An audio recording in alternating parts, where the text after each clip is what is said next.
Buongiorno amigos y amigas. Hoy grabamos, como podéis ver, nuestro programa aquí desde UGT, desde la sede en Avenida de América, donde se están desarrollando las jornadas LGTB como todos los años. Un evento muy importante en los cuales políticos y activistas se encuentran, yo diría para hacer un balance del año y para hacer un balance de cómo estamos. Ha sido un año muy complejo, un año muy intenso, un año con una política que también en los temas del colectivo LGTBI nos ha creado muchos problemas. Sabéis perfectamente que el avance a nivel internacional de la extrema derecha y por supuesto la llegada de Trump a la Casa Blanca ha complicado muchísimo la vida. Por lo tanto, hoy tendremos unos cuantos protagonistas y yo voy a empezar este día hablando de algo que para mí es tremendamente importante en tema de desarrollo de nuestra juventud, que es efectivamente la educación. Yo digo siempre que la educación es clave para que no volvamos atrás, porque justamente los jóvenes, los adolescentes, los jóvenes son los que más están sufriendo la manipulación y el ataque de la extrema derecha. Y lo haré con un profesor, activista, escritor, Ramón Martínez. Qué gusto tenerte aquí y qué importante y qué necesario tener un profesor para hacer un análisis de cómo estamos en relación al colectivo LGTBIQ+, pero especialmente en relación a los jóvenes, a los adolescentes. Me gustaría que me dieras tu foto actual. Pues muchas gracias, Supervi, por estar aquí. Yo encantado de colaborar siempre y de compartir e intentar ayudar a ir mejor. Ahora mismo el tema de educación yo creo que desde hace años es el principal frente de batalla del futuro que estamos forjando. Ahora mismo tenemos una generación que no conoce una España sin matrimonio igualitario. Mis alumnos de este año se han terminado ahora mismo el instituto, tienen 18 años y nacieron en una España donde ya había matrimonio igualitario. Son los más libres que hemos conseguido fabricar desde que empezamos en el movimiento y al mismo tiempo conviven en las aulas con otro tipo de alumnado que está empezando a captar ese mensaje de la extrema derecha y a cuestionar cosas que nunca se habían cuestionado mucho antes, pero que llevamos pues unos 10, 15 años sin hablar de ello. A día de hoy los chavales son gente no binaria, gente trans, chicos LGTBI+ sin ningún problema, pero conviven en las aulas con otros que están empezando a cuestionar el matrimonio, la expresión de la libertad, la bandera arcoíris, un montón de cuestiones. Entonces estamos con eso. A nuestra generación sabíamos que a veces había que callarse. Les hemos explicado que ya no hay que callarse. Pero al mismo tiempo hay gente entre ellos que no solo les callan, sino que les obligan a intentar pensar de otra manera. Y esto está calando, porque tú lo vives en el día a día con tus alumnos. Es un discurso que realmente está calando, como dicen las encuestas, porque las encuestas son realmente muy preocupantes sobre este tema, pero también en relación a temas como la violencia de género, que directamente hay muchísimos jóvenes, me parece más que de un 34% de las últimas encuestas que se han hecho al respecto en relación al tema de igualdad, dicen directamente que se sienten discriminados. Jóvenes, hombres, varones que se sienten discriminados por las políticas igualitarias que desde hace años llevamos aplicando y ejecutando. ¿Estáis notando todo esto en las aulas? Yo estoy empezando a notar eso que te decía, que hay mucha gente que antes se callaba por pudor, porque habíamos hecho que el tema siempre fuera pues, adecuado hablarlo de una manera determinada, no de otra. Pero desde hace unos años hay mucha gente que está empezando a hablar. Hace ayer o antes de ayer, salió un estudio de FLGTB que decía que somos el país, España, con mayor aceptación de cuestiones LGTB de toda Europa. Es una cosa para agradecerlo y celebrarlo, pero al mismo tiempo ese porcentaje ha bajado 7 puntos desde la pandemia, por lo cual estamos ya en una caída, o sea, ya ha pasado un Rubicón para ir hacia otro lugar. ¿Qué pasa con ese lugar? Que hay muchos chavales de 15, 14 años que empiezan a imitar un discurso que ven en redes, que ven muchas veces en casa también, y que lo exteriorizan. Los padres quizás sepan que hay cosas que no se pueden decir públicamente, porque cualquiera puede sentirse ofendido, pero a ellos les da igual. Están haciendo, ellos son los rebeldes. Ahora la rebeldía consiste en ir contra todo lo que hemos conseguido. Contra el sistema, exactamente, ¿no? El sistema contra el discurso populista de Vox, de Trump, de Meloni, de Orbán. Exactamente. Y nos damos cuenta de que todo ese sistema organizado, que hemos trabajado tanto para organizar, está cuestionado, está atentándose desde unos grupos de ultraderecha perfectamente organizados que tienen mucho dinero y mucha capacidad para influenciar y organizar, igual que hoy estamos aquí celebrando un evento muy importante, hay eventos igual de multitudinarios, con mucho más dinero y mucho más soporte a nivel internacional. Por supuesto.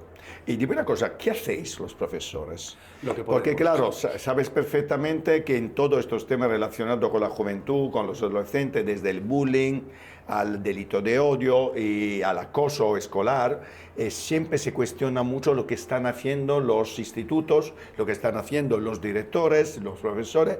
¿Qué hacéis? Hay unos protocolos muy establecidos y muy garantes, además, que cada vez que una persona dice su sospecha que puede haber acoso escolar, se aplica. Se hacen una serie de anexos, una serie de documentación y se empieza a investigar con dos profesores que no conocen de nada al chaval acosado ni a los acosadores. Se investiga qué ocurre y qué pasa, que para que haya acoso escolar tiene que haber una mayor fuerza de los acosadores, tiene que haber reiteración en el tiempo y tiene que haber intención de dañar. Por lo cual es muy difícil que se resuelva que sí hay acoso escolar. Hay situaciones violentas muy puntuales que no se consideran acoso. Que son la minoría. Exactamente. ¿Qué hacemos los profesores?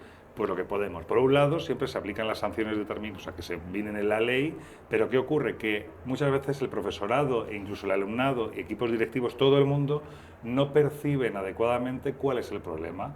Que con perdón, decir maricón en clase, pues eso está hiriendo a alguien. Claro. Pero muchas veces se considera, como lo he escuchado mil veces, que esto es una cosa típica, coloquial, que no ofende.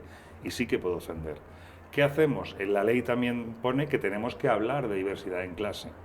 Pero el problema de la ley es que está hecha una ley, no está reglamentada todavía ni desarrollada y hay muchos profesores que no tienen herramientas ni conocimientos para cómo llevarlo hasta el aula. Especialmente conocimiento. Ramón, tú eres activista. A mí me gustaría, en relación a lo que estamos hablando, del momento histórico que estamos viviendo, me gustaría que me comentaras desde tu punto de vista qué es hoy, qué representa hoy ser activista.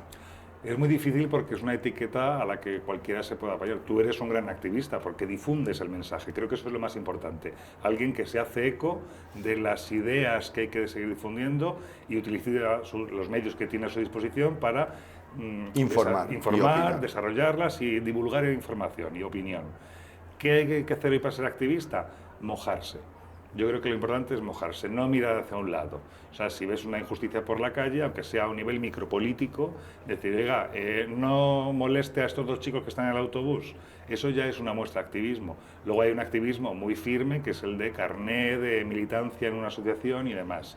Pero yo creo que lo más importante es desarrollar esa micropolítica de que no nos quedemos impasibles, que no seamos silenciosos, que si ves una injusticia, participes en la defensa de los derechos humanos. Porque al otro lado hay muchos activistas convencidísimos que van a intentar jalear esa agresión. ¿Y qué haces tú? ¿Qué estás haciendo tú? ¿Y qué se debería hacer? Porque creo que estás muy enfadado por cómo se están desarrollando las cosas y también por la pasividad de la política o de los políticos en general en relación a la situación actual. ¿Por qué estás enfadado y por qué crees que el activismo en relación al colectivo LGTBIQ+ es todavía más necesario o más necesario que nunca? Yo creo que lo más importante ahora mismo es que todo el mundo se forme adecuadamente para afrontar en qué momento vivimos. Ya no vivimos en la época de Zapatero en que el matrimonio ilusionaba a todo el mundo. Han pasado 20 años y el mundo ha cambiado mucho. Vivimos en otra época. La mala de la película ya no es Ana Botella, que era casi irrisoria con sus comentarios. Hay un mal muy organizado y que se ha fortalecido. ¿Cómo salvarlo? Yo creo que un gran problema que tiene nuestro movimiento es que carece de formación en pensamiento político, una formación firme. No se sabe muy bien cómo actuar y actuamos al trantrán a veces, pensando, bueno, vamos a ver qué hacemos con esto, se nos ha ocurrido otra cosa. Le falta una estrategia para afrontar los próximos 20 años. Yo lo comparo la situación actual mucho con la Florencia de los Medici, a finales del siglo XV.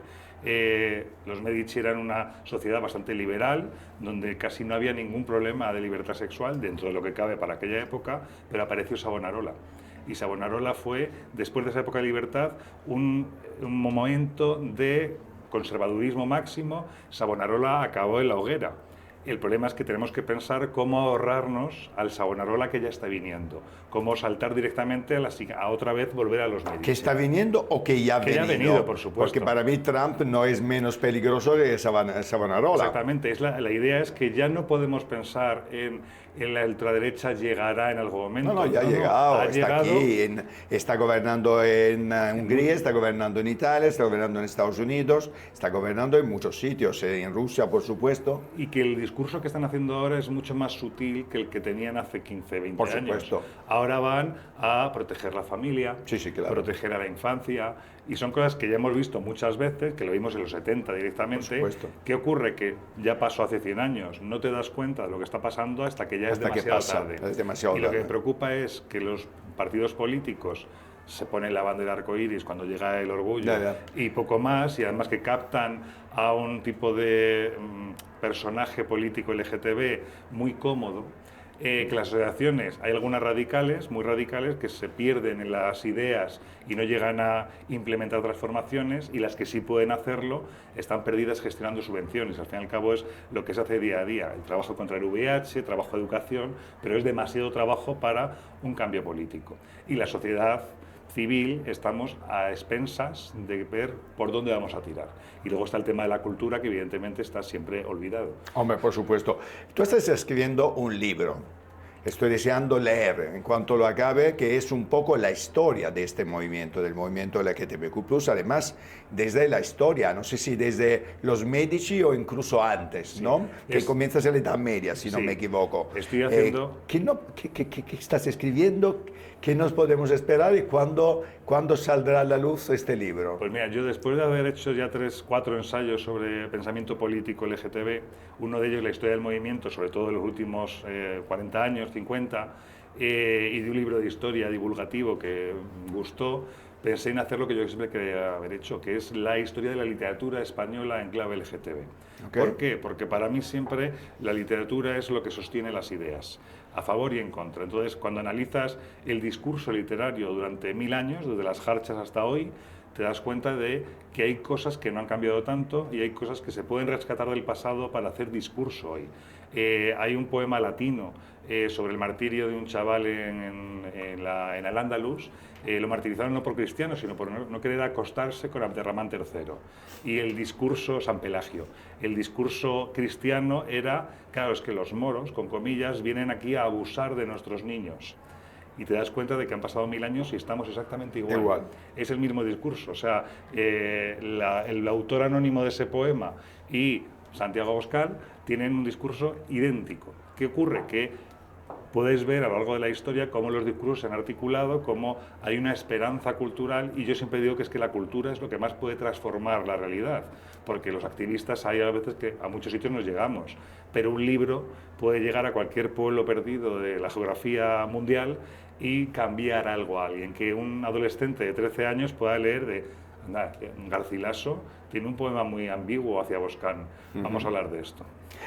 Si tuvieras que elegir, mójate un poquito, las personas que a lo largo de la historia, empezando donde tú consideres, quizás donde has empezado, donde estás empezando el libro, que han sido realmente las referencias clave para ganar derechos en relación al colectivo LGTBQ+, ¿cuáles son los hitos desde el punto de vista de protagonistas históricos que consideras absolutamente imprescindible o los más importantes? Es una pregunta muy difícil, Eupropio, pero sí, me alegra que por eso te la sí, hago. mientras pienso. Si vamos a la antigüedad, o sea, antes del siglo XX, hay muy pocos ejemplos, pero sí que hay ejemplos de gente de realidad y de ficción que sirvieron como inspiración para mucha gente. La pasión de Aquiles y Patroclo, por ejemplo, son personajes ficticios, pero durante 1000 años más sirvió como ejemplo para muchos amores de personas del mismo sexo, igual que Safo de Lesbos y demás, Platón, toda la antigüedad clásica. Luego ya llegado al siglo XIX hay un alemán muy importante, Ulrich, que fue la primera persona que ya en la edad contemporánea habló de sí mismo como uranista, como proto-gay casi, y como abogado defendió despenalizar la homosexualidad. Él y Hirschfeld, que son ese primer activismo alemán, creo que son los que asientan las bases del futuro. Ya en los 50 empieza a haber algunos activistas después de la Segunda Guerra Mundial, en España también hubo alguna cosa importante. Gil Albert, por ejemplo, hace un ensayo maravilloso, pero ya llegado a los 70 sí que hay Armand de Fluvià, evidentemente, el fundador, nuestra madre fundadora, que nos ha dejado hace muy poco además, y ya creo que la más importante es la generación de los 90, la generación de Cerolo, de Emilia Hernández, de Botti, Beatriz Jimeno, toda esa gente que hizo muchas cosas. Creo que esa es la tradición, la genealogía de dónde venimos, pero claro, es que de esos 90 han pasado ya muchos años, 30 años. Tenemos que pensar qué vamos a hacer ahora, quiénes van a ser hoy los referentes de dentro de 30 años y cuál es el mensaje que tenemos que articular a día de hoy. ¿En qué se están equivocando los políticos desde tu punto de vista? Hablando evidentemente de los políticos, de los partidos tradicionales, especialmente de izquierda, que han sido responsables, guste o no, a la derecha de que tengamos matrimonio igualitario aquí en España. ¿En qué se están equivocando? Si en algo se están equivocando, para poder temer realmente, tener miedo a lo que pueda pasar, por ejemplo, si vuelve un gobierno de derecha. Y peor, si se tiene que juntar con la extrema derecha para conseguir los votos necesarios. Yo creo que tiene que dejar, además que ahora mismo que vemos como un fin de ciclo, lo importante que haría yo sería asegurar a rajatabla que hay cosas que no se pueden cambiar a nivel como leyes orgánicas, un montón de legislación que asegure las cosas. Tenemos una ley LGTB muy en mantillas que no ha sido desarrollada. Yo creo que el gran problema es no atreverse a apostar más allá de lo que piden los colectivos, porque los colectivos representan a mucha sociedad, es una gente importante, pero es que se puede ir mucho más allá y dentro de los partidos políticos hay gente que sabe hacer ese trabajo político que a lo mejor falta en los colectivos. Yo creo que ahí es una apuesta importante, que tanto Sumar como Podemos, como el PSOE, puedan ir más allá. En los años 90, en el 94, la primera registro de parejas de hecho en España lo había en Vitoria un alcalde del PNV, que es un partido conservador. Entonces, ¿por qué no van a ser nuestros políticos más progresistas los que quieran decir, no, esto es poco, vamos más allá y sobre todo dejemos aseguradas las cosas porque el futuro viene... Para las generaciones futuras, pues los peligros que pueda haber. Exactamente. Fantástico. Ramón, tienes, como sabes, en nuestra casa un minuto de oro para dirigirte al público, a quien te apetezca, a tus alumnos, a quien quieras, y nada, aquí, para ti. Muchas gracias.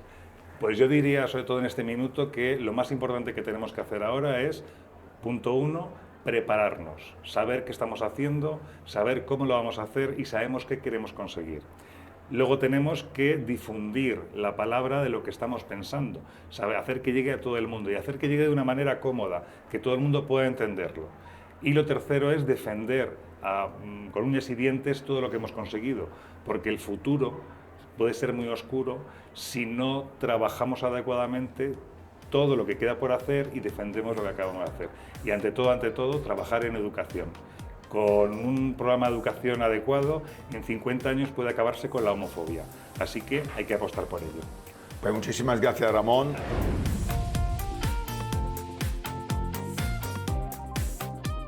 Hoy os tengo que decir que estoy especialmente enfadado, no sorprendido, porque lo que os voy a contar, si podemos esperarlo de alguien, es de quienes lo han dicho, pero estoy enfadado porque el efecto que pueden tener esas palabras tan aberrantes y alejadas de la verdad puede ser enorme, y es muy injusto que haya personalidades públicas sembrando tanto odio.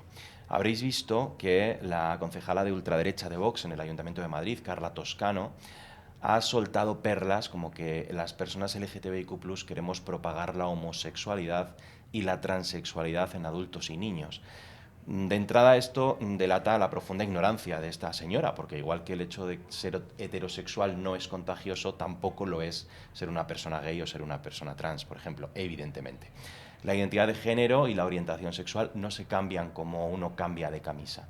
Y del mismo modo que usted, señora Toscano, no puede mañana levantarse y decidir ser lesbiana, ni yo puedo decidir que desde mañana voy a ser heterosexual, ningún niño que no sea LGTBIQ+ va a pasar a serlo, le cuenten lo que le cuenten. Si fuese así, le aseguro que nos habríamos ahorrado mucho sufrimiento históricamente las personas de esta comunidad. Pero esto no es lo más grave que hemos tenido que oír en estos días. Esta misma mujer ha dicho que el adoctrinamiento LGTBI a los niños es corrupción de menores y lleva a la pederastia. Un mensaje terrible que ha repetido también Santiago Abascal, el líder del partido, que, recordad, nos considera degenerados y ha dicho que educar a los niños en igualdad LGTBIQ+ es eso, corrupción de menores. Yo quiero recordarles a los señores de Vox que transmitir a los niños que tienen derecho a vivir en libertad, sientan como sientan, es una cuestión de asegurar los derechos humanos y una sociedad mejor, donde nadie esté reprimido. No hay ninguna intención de implantar modelos y de obligar a nadie, al contrario. Esto significa romper con esa visión tradicional, sesgada, de lo que debe ser el amor o debe ser la familia, y que entiendan que pueden expresarse libremente y respetar a los que son diferentes. Eso nos convierte, desde luego, en una sociedad mejor. Lo que sí es adoctrinar es lo que se ha hecho tradicionalmente en muchas ocasiones, especialmente en muchos colegios religiosos que estos señores defienden, inocular la idea falsa de que la familia solo puede ser de un modo y de que lo que se salga del amor entre un hombre y una mujer está mal, es pecado. Eso es adoctrinar, vivir fuera de la realidad y coartar derechos.